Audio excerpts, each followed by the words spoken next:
अस्सलाम वालेकुम एवरीवन, कैसे हैं आप सब। मैं अब्दुल्ला राशिद ऑल रेसिपी में आपको वेलकम कहता हूं। आज मैं लाया आपके लिए पकौड़ों की रेसिपी, रमज़ान रेसिपी। तो चले बिना टाइम वेस्ट किए बनाना स्टार्ट करते हैं। तो सबसे पहले हमें चाहिए एक बाउल में हम बिल्कुल बारीक बारीक कटे हुए प्याज शामिल करेंगे। मैंने 4 अदद प्याज लिए हैं। इस तरह से देखिए, मैं आपको दिखाता हूँ कि किस शेप में मैंने प्याज काटे हैं। तो ये देखें, इतने बारीक बारीक होने चाहिए। थोड़े से लंबी शेप में हमने प्याज काटने हैं ताकि पकौड़े बहुत ही ज़्यादा अच्छे और खस्ता बने।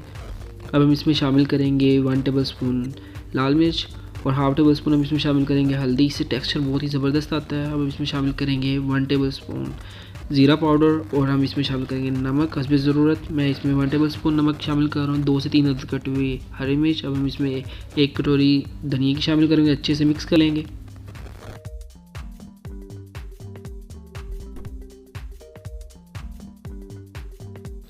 तो हम इसमें शामिल करेंगे 2 टेबल स्पून राइस फ्लोर, चावलों का आटा, और 2 टेबल स्पून हम इसमें शामिल करेंगे बेसन।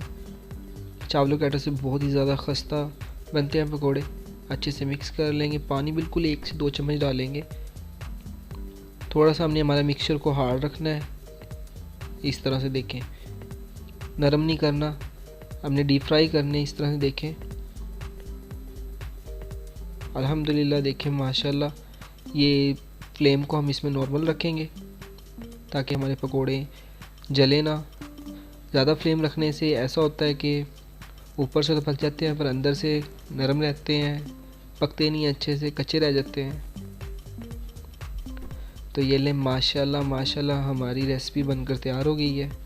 चलते हैं हमारी फाइनल लुक की तरफ। तो ये देखिए अल्हम्दुलिल्लाह बहुत ही अच्छी रेसिपी, बहुत ही अच्छी खुशबू के साथ। एक दफ़ा आप ये ज़रूर ट्राई करिए। अगर आप लोगों ने हमारे चैनल को अभी तक सब्सक्राइब नहीं किया तो प्लीज़ जल्दी सब्सक्राइब कर लें और बेल के आइकन पर ज़रूर प्रेस कर लें ताकि आने वाली हमारी हर वीडियो की नोटिफिकेशन आपको मिल सके। तो मिलते हैं हमारी नेक्स्ट वीडियो में, तब तक के लिए अल्लाह हाफिज़।